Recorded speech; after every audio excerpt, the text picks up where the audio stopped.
আমি শ্রী অরিন্দম দে, ভারতীয় জনতা পার্টির মনোনীত প্রার্থী। আমি এখানকার ভূমিপুত্র, আমডাঙ্গা বিধানসভারই ঘরের ছেলে। আমি আমডাঙ্গা অধিবাসীদের বা আমডাঙ্গার যে গণদেবতা আছে বা আমার আমডাঙ্গার সকল যে ভোটারগণকে আমি তাদেরকে আশ্বস্ত করছি যে আপনারা ভোটের দিন সকালবেলায় হাত মুখ ধুয়ে নিজের ভোট গ্রহণ কেন্দ্রে গিয়ে ভোট দেবেন। কোনো ভয়ভীতি নেই, আমি আপনাদের পাশে আছি। আমি আপনাদের আশ্বস্ত করতে চাইছি আপনারা নিজের ভোট নিজেরা দেবেন।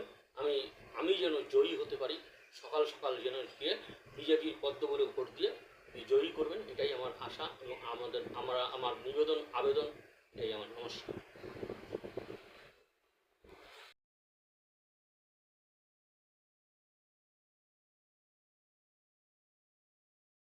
2026 বিধানসভার নির্বাচন একদম শেষ লগ্নে আজ আমরা আপনাদের কাছে এসেছি। এই প্রচার কেমন চলছে, আর দল আপনাকে যে গুরু দায়িত্ব দিয়েছে এই গৌরবের যুদ্ধে অর্থাৎ কুরুক্ষেত্রের যুদ্ধে কেমন লাগছে আর কেমন প্রচার করছে? দেখুন, কুরুক্ষেত্রের যুদ্ধে অবশ্যই আপনি ঠিকই বলেছেন। কুরুক্ষেত্রের যুদ্ধ, এবারের নির্বাচন খুব সুন্দর এবং মানুষের প্রচণ্ড সাড়া এবং উৎসাহ উদ্দীপনা ব্যাপক পরিমাণে মানুষ বিজেপিকে চাইছে এবং বিজেপির কাছে আশা প্রত্যাশা প্রচুর মানুষও চাইছে আর কি। ঠিক আছে, প্রচণ্ড সারা উৎসাহ, সে সারা উৎসাহ মানে বলে বোঝানো যাবে না, তার কয়েকশো গুণ বৃদ্ধি বা কয়েক লক্ষ গুণও বৃদ্ধি হতে পারে বলা যায়। আপনি যখন প্রচারে বেরোচ্ছেন তখন মানুষ আপনাকে অভিযোগগুলো কি জানাচ্ছে, আর আপনি জেতার পরে এই অঞ্চলের প্রথম কাজ আপনার কী হবে আপনার বিধানসভায়? অভিযোগ বিভিন্ন রকম অভিযোগ, সে রাস্তাঘাট বলুন কর্মসংস্থান বলুন বা শিক্ষা স্বাস্থ্য যাই কিছু সমস্ত কিছুই আর কি। কারণ এরা তৃণমূল এই 15 বছরের তৃণমূল জমানায় শিক্ষা বলুন স্বাস্থ্য বলুন রাস্তাঘাট কর্মসংস্থান পানীয় জল সমস্ত কিছু নিয়েই আর কি অভাব অভিযোগ তাদের, এবং তাদের সামনে আমার ফেস টু ফেস হতে হচ্ছে। আমরা বলছি যে বিজেপিকে পশ্চিমবাংলায় দরকার, যেমন কেন্দ্রে মোদী সরকার আছে, রাজ্যেও মোদী সরকার দরকার বা বিজেপির সরকার দরকার, না হলে উন্নত সম্ভব হওয়া কঠিন ব্যাপার। আপনি যে কার্যকর্তাদের সঙ্গে বেরোচ্ছেন, প্রচারে বেরোচ্ছেন, আপনার সঙ্গে যারা দিনরাত এক করে যারা ঘুরছে আপনার সঙ্গে, দেখা যায় বিভিন্ন জায়গায় কার্যকর্তাদের উপরে একটা আঘাত নেমে আসে। তো আপনি আপনার তরফ থেকে সেই কার্যকর্তাদের রক্ষা করার জন্য কীরকম চিন্তাভাবনা আপনারা নিয়েছেন আপনি? দেখুন, কার্যকর্তারা তো অবশ্যই রক্ষা করতে হবে। পার্টি একটা আমাদের সর্বভারতীয় দল, অবশ্যই পার্টির স্বীকৃতি দিন দিন বেড়েছে আর কি। পশ্চিমবাংলায় ব্যাপক আকারে বেড়েছে এবং পশ্চিমবাংলা পার্টির কার্যকর্তা কর্মী সমর্থক কয়েকশো গুণ বৃদ্ধি হয়েছে বিগত বছরের তুলনায় আর কি। সেই জন্য সেই দিকে তাকিয়ে পার্টি অবশ্যই বা আমার দিক থেকে পার্টিকে সেভ করার জন্য পার্টির কার্যকর্তা কর্মী সাথে আমার দিক থেকে সেভ অবশ্যই থাকবে। এটা বিশেষ গুরুত্বপূর্ণ আপনি কোশ্চেন করেছেন, ঠিকই বিষয়।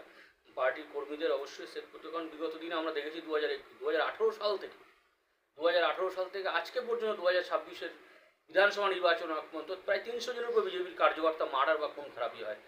প্রায় 1 লক্ষ উপর কর্মী সমর্থকদের উপরে সারা পশ্চিমবঙ্গ জুড়ে নন অ্যাভেলেবল সেকশন এই তৃণমূল সরকারের পরিচালিত তারাই করেছে। কিন্তু অতএব আমাদের একটা কাছে বিশাল চ্যালেঞ্জ এবং গুরুত্বপূর্ণ বিষয়। যেভাবে দেখা যায় যে আপনারা যখন প্রচারে বেরোচ্ছেন, যেমন জয় বাংলা স্লোগান দেওয়া হচ্ছে, কতটা লাগছে আপনাদের? ওসব কোনো বিষয় না। দেখুন, জয় বাংলা ওরা কেন করছে, ওদের মাথায় কতটা ঠেকছে আমি জানি না বিষয়গুলো। দেখুন, বিষয় হচ্ছে মানুষ কিন্তু প্রচণ্ড ধৈর্যশীল, মানুষ চিন্তাশীল, মানুষ খুব সচেতন। যতই যা কিছু বলুক না, যাই স্লোগান দিক না কেন, মানুষ এবার বিজেপিকে একদম পুরো যে পশ্চিমবাংলায় ক্ষমতায় নিয়ে আসতে চায়, বিজেপির কাছে সরকার নিয়ে আসতে চায়, এটা মানুষের, আমি আগেই বলেছি, মানুষের কাছে প্রচণ্ড আশা প্রত্যাশা। ওই স্লোগান জয় বাংলা স্লোগান দিয়ে বিজেপি বা বিজেপি কর্মীরা মানুষকে কিছুতে দমাতে পারবে না। আচ্ছা দাদা, এসআইআর নিয়ে যেটা যাচ্ছে অনেকজনের নাম চাচা যাচ্ছে, যা নিয়ে টিএমসি নেতারাও একটা প্রশ্ন চিহ্ন তুলছে, এটা নিয়ে কী বলবেন? দেখুন, এসআইআর সারা ভারতবর্ষব্যাপী সারা 12টি স্টেটে একযোগে কিন্তু এসআইআর কাজ হয়েছে আর কি। একমাত্র এসআইআর এর বিরোধিতা বা আপত্তি পশ্চিমবাংলায় তৃণমূলই করেছে আর কি। অন্যান্য স্টেটে কিন্তু কোনো বিরোধিতা বা আপত্তি কিন্তু ছিল না কখনোই।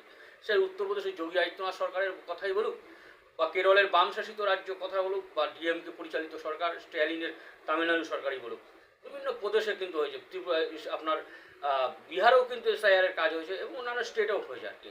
একমাত্র পশ্চিমবাংলার মাননীয় মুখ্যমন্ত্রী মমতা ব্যানার্জি সেই সুপ্রিম কোর্ট পর্যন্ত গড়িয়েছে এসআইআরের বিরুদ্ধে, কি না সুপ্রিম কোর্টে মামলা মোকদ্দমা হয়। এবং দেখেছেন আপনারা শেষ পর্যন্ত এসআইআরের এমন পরিস্থিতি যে এক একটা বিধানসভা ক্ষেত্রে চার থেকে পাঁচজন প্রাক্তন বিচারপতিদের দিয়ে সেটা সেই তথ্যগুলো পুঙ্খানুপুঙ্খভাবে যাচাই বা বিচার করা হয়, মানে এমন একটা পরিস্থিতি। এবং সেই জায়গায় গিয়ে দাঁড়াচ্ছে এসআইআরের এই যে বিরোধিতা বা আপত্তির জন্য অনেক মানুষের হয়রানি হতে হয়। কারণ এই দেখুন নিয়োগ যে বিএলও যারা নিয়োগ করেছে, বা আপনি দেখুন আরও বা AERও এরা যারা ছিলেন, কারা করেছে? এরা তৃণমূল পরিচালিত সরকারি। এখানে তো অন্য স্টেট থেকে আসে। হ্যাঁ, মাঝখান থেকে একজন মাইক্রো অবজারভার ছিল, হ্যাঁ চেষ্টা করেছে এসআইআরের জন্য সম্পূর্ণভাবে স্বচ্ছতার সহিত তালিকা তৈরি করার জন্য, কিন্তু সেই স্বচ্ছতা তালিকা এদের জন্যই কিন্তু হয়নি বা হওয়ার মতন পরিস্থিতি তৈরি হয়নি। চেষ্টা করছে ইলেকশন কমিশন। দেখুন ইলেকশন কমিশনে কোনো দলই অ্যাকচুয়ালি ভিতরে ইনভলভমেন্ট হওয়া উচিত না, বা হয়নি কখনো। দাবি থাকতে পারে, কারণ না কোনো দলের কোনো দাবি থাকতে পারে, সেটা এসআইআরের কাজ ইলেকশন কমিশনের মাধ্যমে ঠিকভাবে কাজ হয়েছে আমি মনে করি। আচ্ছা দাদা, এই অঞ্চলবাসীতে কী বলবেন? এই অঞ্চলবাসীকে আমার শুভেচ্ছা এবং আগামী দিনের জন্য শুভ মঙ্গলময় হতো। আমার প্রণাম থাকবে, ভালোবাসা থাকবে। এবং যে সমস্যাগুলো আছে, যেটা সার্বিক পশ্চিমবাংলা আমনাঙাতেও তাই আছে, সে শিক্ষার পাশাপাশি স্বাস্থ্য বলুন, হসপিটাল আছে, কিছু হসপিটাল এবং কিছু ম্যাক্সিমাম বড় বড় রাস্তা আছে। যেহেতু আমনাঙাটা একটা কৃষি প্রধান বিধানসভা, তার উপর দাঁড়িয়ে যে বড় বড় যে রাস্তাগুলো আছে, যেমন ধরুন প্রধানমন্ত্রী গ্রাম সড়ক যোজনা এবং অন্যান্য বিষয়গুলো, কর্মসংস্থান এবং কৃষকদের উন্নতি সাধন করা, যেটা মোদী সরকারের যে প্রকল্পগুলো আছে, সেই প্রকল্পগুলো আমরা করব। আমরা ক্ষমতায় আসবেই যে এই পরিস্থিতির উপর দাঁড়িয়ে আমরা বলছি যে আমরা এইগুলো করব। কারণ যেহেতু আপনারা দেখেছেন বিজেপি পরিচালিত যে ইস্তাহার আছে, সেই ইস্তাহার আমরা যে করেছি, সেই ইস্তাহার কিন্তু সেটা দেশ স্বাধীন হওয়ার পরে এই প্রথম একটা ইস্তাহার, যেটা মানুষের সামনে যে পরিস্থিতি আমরা তৈরি করতে পেরেছি যে ইস্তাহারে, সেটা কিন্তু উন্নততর হবে এবং উন্নতি সাধন হবে মানুষের। অতএব এইগুলো আমরা আমাদের প্রতিজ্ঞা বা অঙ্গীকার করতে হবে। আচ্ছা, প্রধানমন্ত্রী নরেন্দ্র মোদী আবার আসছেন এবং অমিত শাহ স্বরাষ্ট্রমন্ত্রী ইলেকশন অবধি এখানে থাকবে। কর্মীরা কতটা মনোবল চাঙ্গা হয়েছে এবং আপনি জেতার পক্ষে কতটা আশাবাদী এই আমডাঙ্গা বিধানসভা? আমি 100% আশাবাদী যে বিজেপি, দেখুন ভবানীপুরে যেমনভাবে মমতা ব্যানার্জি হারবেই শুভেন্দু অধিকারীর কাছে, এবং তেমনই আর কি, যেমন নন্দীগ্রামও শুভেন্দু অধিকারীর কাছে তৃণমূল হারবে।